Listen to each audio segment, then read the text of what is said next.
Telangana public service commission అంటే TGPSC నిర్వహించిన group 1 పరీక్షపై నెలకొన్న వివాదంలో హైకోర్టు కీలక తీర్పు వెలువరించింది.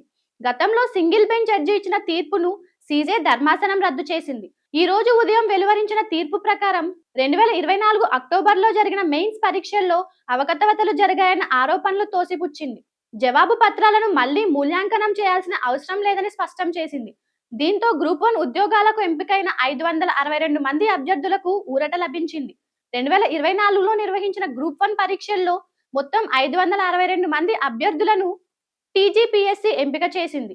ఎంపికైన అభ్యర్థులకు 2025 సెప్టెంబర్ 27న సీఎం రేవంత్ రెడ్డి నియామక పత్రాలు అందించారు. టీజీపీఎస్సీ నిర్వహించిన గ్రూప్ 1 మెయిన్స్ పరీక్షలకు సంబంధించి అవకతవకలు జరిగాయని, మార్కుల కేటాయింపులో పారదర్శకత లేదని పలువురు అభ్యర్థులు హైకోర్టును ఆశ్రయించారు. ఈ పిటిషన్ను విచారించిన single bench judge group 1 mains ర్యాంకింగ్లను రద్దు చేశారు. జవాబు పత్రాలను రీవాల్యుయేషన్ చేయాలని ఆదేశించారు. ఈ తీర్పుపై గ్రూప్ 1 కు ఎంపికైన అభ్యర్థులతో పాటు టీజీపీఎస్సీ కూడా హైకోర్టులో అపీల్ చేసింది.